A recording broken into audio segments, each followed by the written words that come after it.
My family kicked me out, then stole my car for a vacation. Now they're begging me to stop exposing their entitled lives to everyone. Hi, everyone. Before we dive in, a quick favor. If you enjoy content like this, please hit the subscribe button. It's free, supports the channel, and ensures you never miss out on amazing videos. All right, let's get started. Hey, Reddit. Growing up in my family wasn't exactly like your typical sitcom family where everyone has each other's backs. My dad, Alan, and my older brother, Jason, weren't just entitled, they were masters at it, like they had it down to an art. My mom, Linda, wasn't much help either.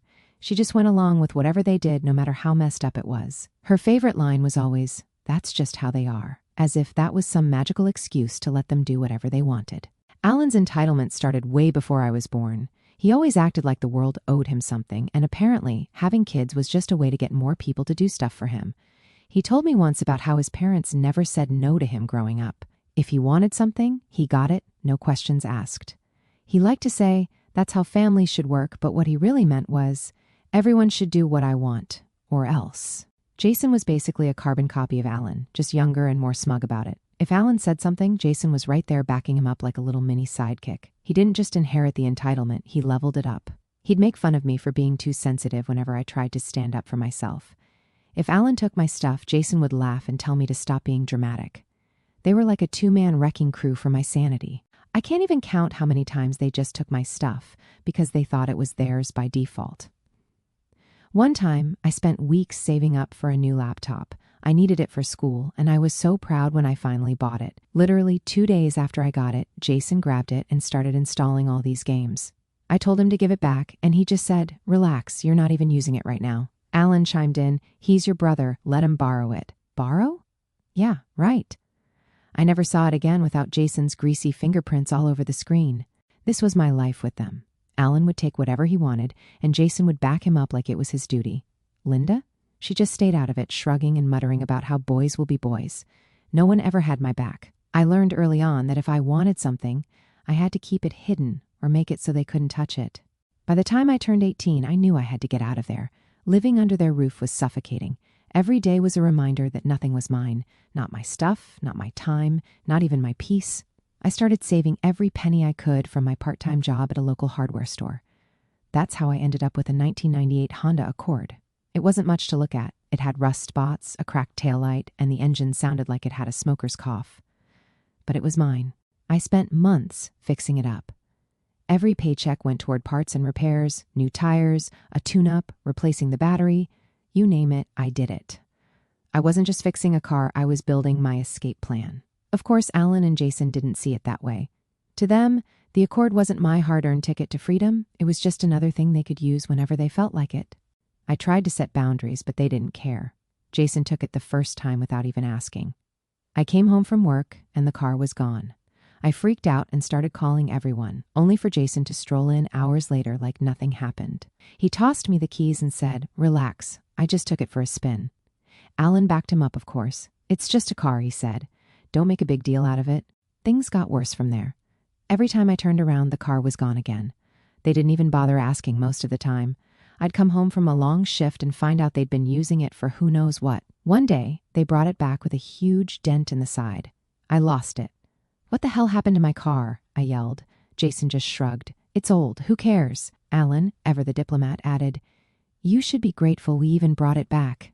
That's when I started hiding the keys. I wasn't about to let them trash the only thing I had, but hiding the keys only made them more determined. One night, I woke up to the sound of Jason rummaging through my room, looking for them. When I caught him, he just laughed and said, "Don't be so paranoid." The final straw came one morning when I woke up and the car was gone again. This time, they were working as a team. Alan had found the spare key I didn't even know they had, and he and Jason had taken the car on one of their infamous trips. I called the cops. Hours later, I got a call from the police. Alan had been pulled over for speeding, and Jason was in the passenger seat laughing about it. When I went to pick up the car, Alan had the nerve to lecture me. "If you weren't so selfish, we wouldn't have to do this," he said. "Are you serious?" I snapped. "You stole my car." When we got home, Alan sat me down in the living room and dropped the hammer. "If you can't handle living under my roof, then you're out. You have 2 weeks to pack your stuff." Jason was sitting in the corner, smirking like he just won some kind of prize. "Good luck out there," he said, his voice dripping with fake sympathy. Getting kicked out wasn't even the worst part. I mean, sure, it felt like a slap in the face, but honestly, I'd seen it coming for a while. Alan always had to have the last word, and Jason loved stirring the pot. What really pushed me over the edge was how smug they both were about it, like they genuinely thought they were teaching me some sort of lesson. I spent the first night just lying on my bed, staring at the ceiling, thinking about how I ended up here. All I wanted was to have something that was mine, something they couldn't take or ruin. That stupid old Honda Accord was supposed to be my ticket out of their grasp, and now not only had they wrecked it, but I was out on my ass with nowhere to go. The next morning, I went out to check the car.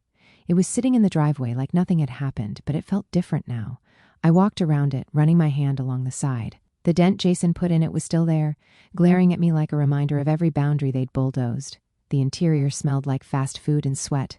They'd left trash in the back seat, empty soda cans, crumpled up wrappers. My car, the one thing I'd worked so hard for, had been turned into their personal dumpster. I started cleaning it out, muttering to myself the whole time. Selfish? Really? I'm the selfish one? Every piece of garbage I threw away felt like I was tossing out a piece of their entitlement. It didn't make me feel any better, though. The damage was done. As I was wiping down the dashboard, Alan came out onto the porch with his coffee, acting like he owned the place. Well, he did, technically, but you know what I mean. He leaned on the railing, watching me like he was waiting for something. Finally, he said, "What's your plan, genius?" I didn't even look at him. "What's it to you?" He laughed, like I just said the funniest thing in the world. "You think you can survive out there without us? Good luck." Jason stepped out behind him, shirtless and eating a bowl of cereal like he hadn't a care in the world. "Yeah, you're going to come crawling back in a month. Bet money on it." I wanted to snap back, but what was the point? They'd already made up their minds about me. Anything I said would just add fuel to their fire. So I just kept cleaning the car. Alan eventually got bored and went back inside, but Jason hung around, leaning against the porch rail like he had nothing better to do. "You know," he said between bites of cereal, "Dad's right. You're going to fail. You don't have what it takes to make it on your own." I finally looked at him, and for a second, I thought about saying something, but then I realized nothing I said would matter. Jason wasn't looking for a conversation. He just wanted to get under my skin. So I slammed the car door shut and walked back into the house to pack. Packing was weirdly emotional. I didn't have a lot, but every little thing I owned felt like a battle I'd won.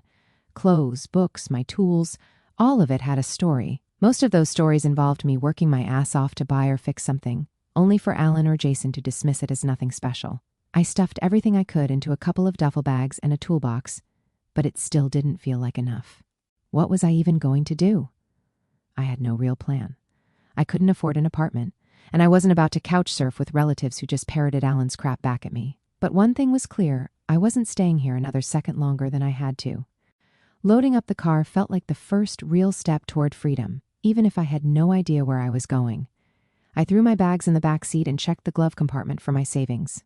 I had a couple $100, enough to get me by for a little while, but not much longer than that. For a split second, I thought about going back inside. Maybe if I swallowed my pride and apologized. For what, exactly? For standing up for myself? No. I shook my head and started the car. There was nothing left for me here. As I pulled out of the driveway, I felt a weird mix of relief and fear. Relief that I was finally getting away from them, but fear of what came next. Where was I going to sleep tonight? What if the car broke down? What if they were right? And I couldn't do this on my own. I drove aimlessly for a while, just trying to clear my head.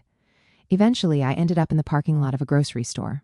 I parked in the far corner, away from everyone else, and just sat there for a while. It felt weird, like I was in limbo, halfway between the life I was leaving behind and whatever came next. I spent the night in the car, curled up in the driver's seat with a hoodie for a pillow. The next morning, I woke up stiff and groggy but determined.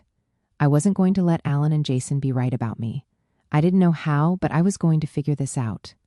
They thought they'd broken me, but they were wrong. They were about to see what I was really capable of. The idea of a camper hit me while scrolling through my phone, half awake and annoyed at how stiff my neck was from the awkward position. I stumbled across a video about tiny homes. At first, I laughed it off. Those things were ridiculously fancy, and I definitely didn't have the money for that kind of setup. But then I saw a picture of a fifth-wheel camper. It wasn't pretty, but it had potential, small, portable, and, most importantly, affordable. That's when it clicked. A camper wasn't just a place to crash, it was freedom. I spent the next few days diving into online listings. It became an obsession. Every break at work, every quiet moment in the car, I was scrolling through Craigslist and Facebook Marketplace, trying to find something that wouldn't drain my bank account completely. Most of the listings were way out of my price range, like $20,000 for something that looked like it belonged on a reality show. But then I found it, a 2001 Keystone Cougar fifth wheel. The pictures weren't great, but I could tell it had good bones. It was just old enough to be cheap but sturdy enough to last. The guy selling it, Sam, was asking for $30,500, which was still a stretch for me, but I figured I could negotiate. A few days later, I was driving out to meet Sam at his property, which was about 45 minutes from where I was staying. Or, well, parking. "The Cougar's over here," he said, leading me around the side of the house. There it was, sitting on a patch of overgrown grass like it had been forgotten about for a while. The paint was faded, and there were a few dents along the side, but it looked solid. "She's a little rough around the edges," Sam admitted, "but the plumbing works, and the roof doesn't leak. Tires are new, too." I walked around it, checking every detail. The interior wasn't much to look at, cramped and dated, with peeling wallpaper and a faint musty smell, but it had everything I needed: a small kitchenette, a bathroom, and enough space for a bed. "How firm are you on the price?" I asked, trying to sound confident even though my stomach was doing flips. Sam scratched his chin, thinking it over. "Tell you what, if you can haul it out of here this week, I'll knock it down to $3,000. It was still a lot of money, but I couldn't pass it up. "Deal," I said, shaking his hand. The next hurdle was figuring out how to actually tow the thing. My Honda wasn't going to cut it, so I called my cousin Ethan. He was one of the few family members who wasn't completely wrapped up in my dad's nonsense. Ethan was the kind of guy who always had a solution, usually involving tools, a truck, or both. When I told him what I was up to, he didn't even hesitate. "Bring your car over and we'll figure it out." Ethan's place was about 20 minutes outside town, on a chunk of land big enough to house his collection of old trucks and project cars. He'd been working on cars since high school, and his garage was a mechanic's dream. When I pulled into his driveway, he was already outside, wiping his hands on a rag. "So, you're really doing this, huh?" he said, grinning as he leaned against the hood of his truck. "Yeah," I said. "I've got to get out of here. This is the only way I can afford my own space." He nodded, like he got it completely. "All right, let's see what we're working with." We spent the rest of the afternoon rigging up his truck to tow the camper. Ethan had a knack for making things work, even if it meant bending a few rules. By the time we were done, his truck was ready to haul, and I was starting to feel like this might actually happen. "You can park it here if you need to," Ethan said as we wrapped up. "I've got plenty of space, and it's not like your dad's going to show up here." "Thanks," I said, relieved. "I owe you big time." The next day, we drove out to Sam's place to pick up the camper. Towing it back to Ethan's property was nerve-wracking. I kept glancing in the mirrors, half expecting something to go wrong, but we made it without a hitch. The first night in the camper was surreal. It wasn't fancy, far from it. I slept on an old mattress that smelled vaguely of mildew, surrounded by peeling wallpaper and a tiny sink that dripped if you didn't turn it off just right. Over the next few days, I started fixing it up. I scrubbed every surface, patched a small hole in the floor, and added some cheap string lights I found at the dollar store. Ethan helped me hook up a water supply, and I managed to find a used propane tank for the stove. It wasn't much, but it was starting to feel like home. I thought moving would give me some peace, but of course, Alan and Jason couldn't leave well enough alone. I didn't tell them where I was staying, but news travels fast in my family. I guess someone mentioned my setup to them, probably thinking they were making polite conversation. Next thing I knew, they were back in my business. A couple of days later, Ethan came to the camper while I was working on patching up the roof. "You got company," he said, pointing toward the driveway. I climbed down the ladder and spotted Alan's beat-up truck pulling in with Jason riding shotgun. "Great," I muttered, wiping my hands on my jeans. "What do they want now?" Alan got out first, acting like he owned the place.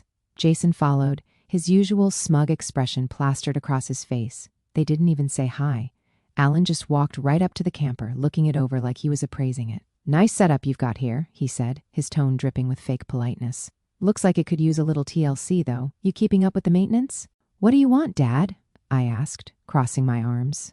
Alan smiled, but it wasn't friendly. "We've been talking, and we think it's time you showed a little gratitude.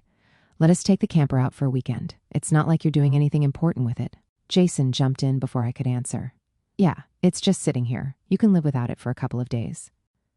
I could feel my blood pressure rising, but I took a deep breath before responding. "No, this is my home. I'm not lending it to you." Alan's face hardened. "You're being ridiculous. We're family. Families help each other out. Funny how that works, I shot back, because the only time you want to help is when it benefits you. Jason rolled his eyes. Here we go again. Always the victim, aren't you?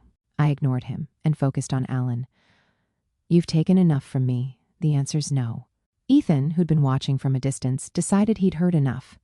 He walked over and stood next to me, crossing his arms. You heard him, Ethan said. No means no. Alan glared at Ethan like he was some kind of traitor. This doesn't concern you, Ethan smirked. It does when you're on my property. For a moment, I thought Alan was going to blow up, but instead he shook his head and muttered, Unbelievable. He turned to Jason. Come on, we're leaving. As they drove off, Alan said, You're going to regret this. I wish I could say that was the end of it, but of course, it wasn't. A few days later, I started getting calls and texts from family members. Alan and Jason had been busy spinning their version of the story. According to them, I was being selfish and ungrateful, refusing to help out my poor dad who just wanted a nice weekend away. Why can't you just let him borrow it? One of my aunts asked over the phone.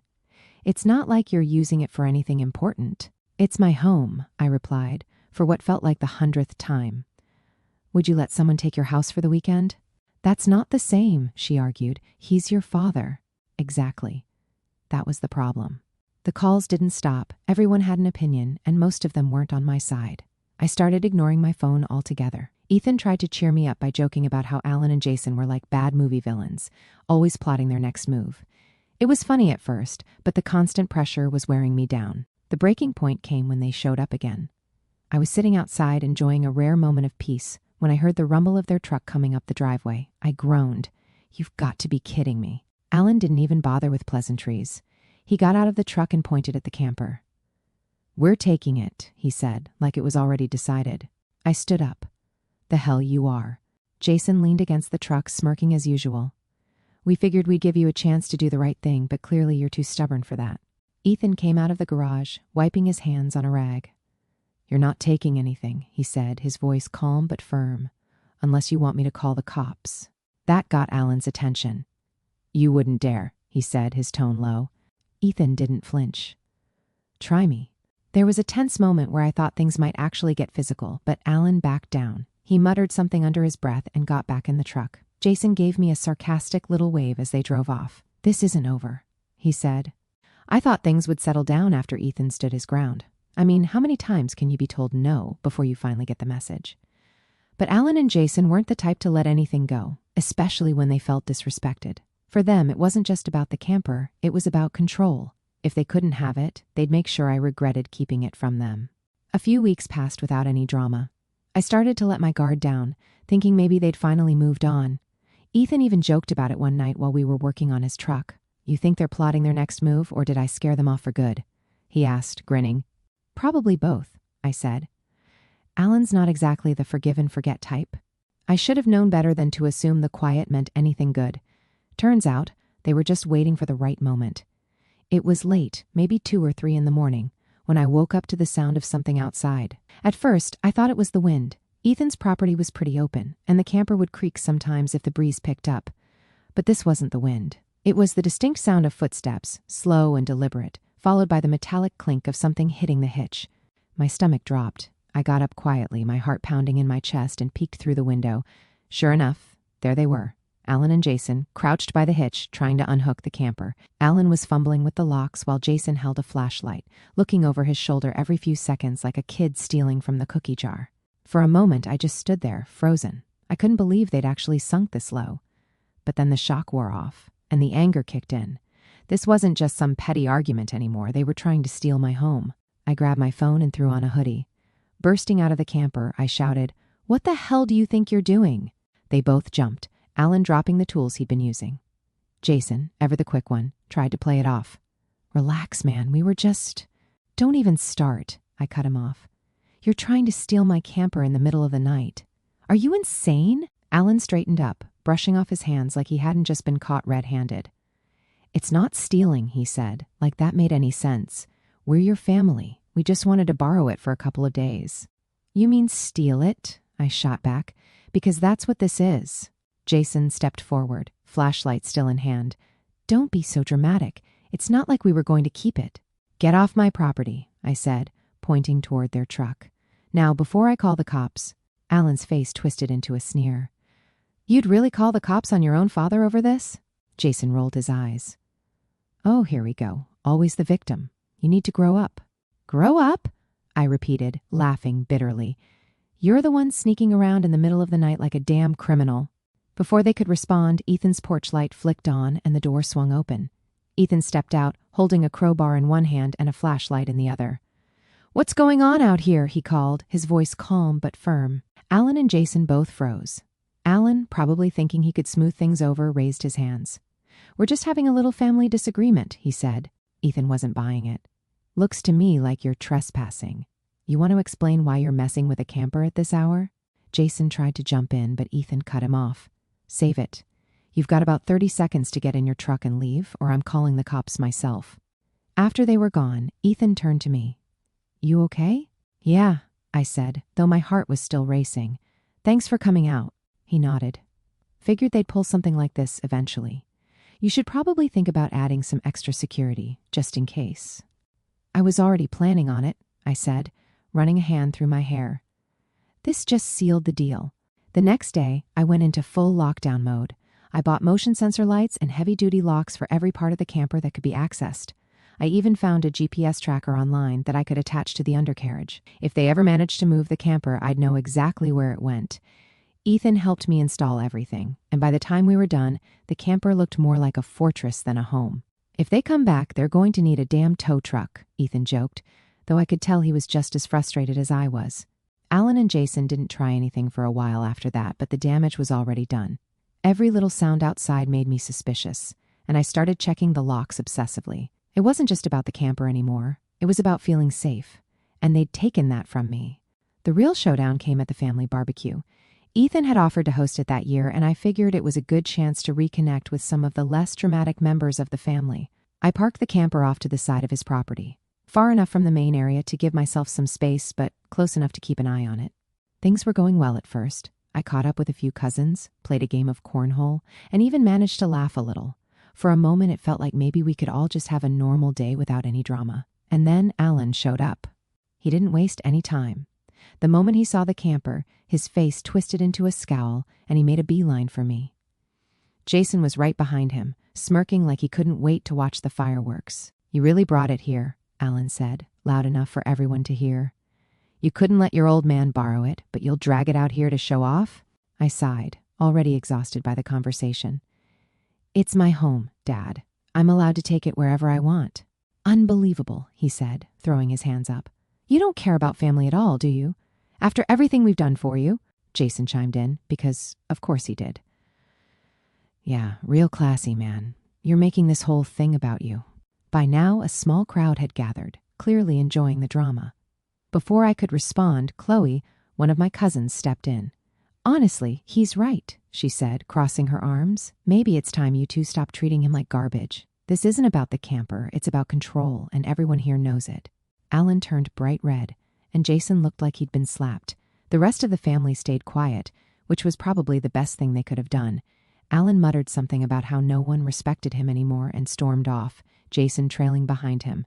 I didn't win any popularity points that day, but I didn't care. For once, someone had called them out, and it wasn't just me standing there alone. The next morning, we hitched the camper to Ethan's truck and moved it closer to the garage.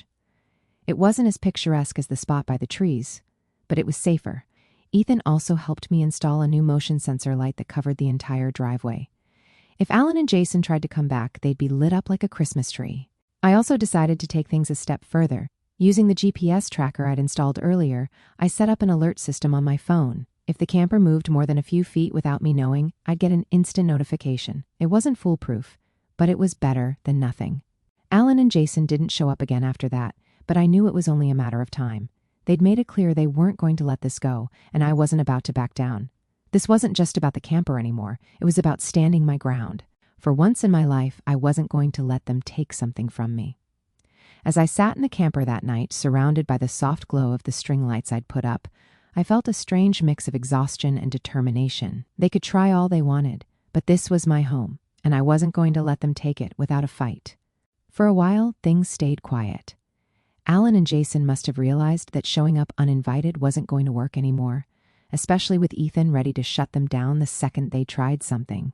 But knowing them, I couldn't shake the feeling that they were planning something. They never really let things go, they just waited for the next opportunity. And that opportunity came when I had to leave town for work. It wasn't anything major, just a couple of days helping out at another branch of the company I worked for. Before I left, I triple-checked everything. The camper was locked up tight, the GPS tracker was set, and Ethan promised to keep an eye on things while I was gone. I even joked with him about needing a security detail.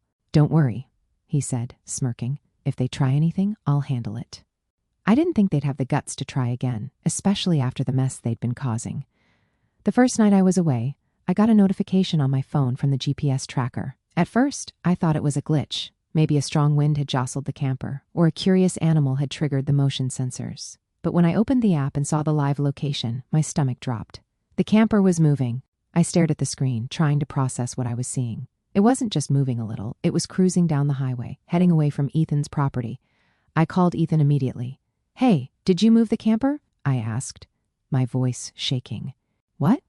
"No," he said, sounding confused. "Why?" "Because it's gone," I said. "The GPS says it's halfway to town." There was a brief silence on his end, followed by a sharp curse. "That son of a... It's got to be your dad." I called the police right away. Trying to explain to the dispatcher that my dad had stolen my camper wasn't exactly easy. She asked for proof of ownership, and I told her I had the title and the GPS logs to back it up. She said they'd send officers to intercept the vehicle and advised me not to confront him myself, as if that was even an option. I wasn't anywhere near the camper. Meanwhile, Ethan wasn't waiting around. "Send me the GPS location," he said. "I'm heading out now." I gave him the coordinates and then sat there, staring at my phone, helpless and furious. Alan and Jason had really done it this time. Stealing my car was one thing, but this was on another level. It didn't take long for Ethan to catch up with them. He called me as soon as he spotted the camper. "They're on Old Mill Road," he said. "I'm staying back until the cops get here, but I can see them clear as day. Your dad's driving, and Jason's riding shotgun." "Figures," I muttered. "Just keep an eye on them." A few minutes later, the police arrived. Ethan stayed on the line, describing everything as it happened. The officers pulled Alan over just as he was turning into his driveway. Ethan parked nearby, watching as the situation unfolded. "They're talking to him now," he said. "Your dad's trying to argue, but they don't look like they're buying it." I felt a small surge of satisfaction hearing that. Alan had always been good at talking his way out of trouble, but this time he'd gone too far. The call ended when Ethan said he'd head back after the situation was under control. By the time I got back into town the next day, Alan had already been arrested. Jason wasn't charged, he wasn't the one driving, but he'd apparently thrown a fit when the police took Alan away. When I went to the station to provide my statement, the officer handling the case was surprisingly understanding. "You're sure you want to press charges?" she asked. "This is your father, after all." "Yes," I said without hesitation. "He's been crossing lines my whole life, and I'm done letting him get away with it." Alan pleaded guilty a few weeks later.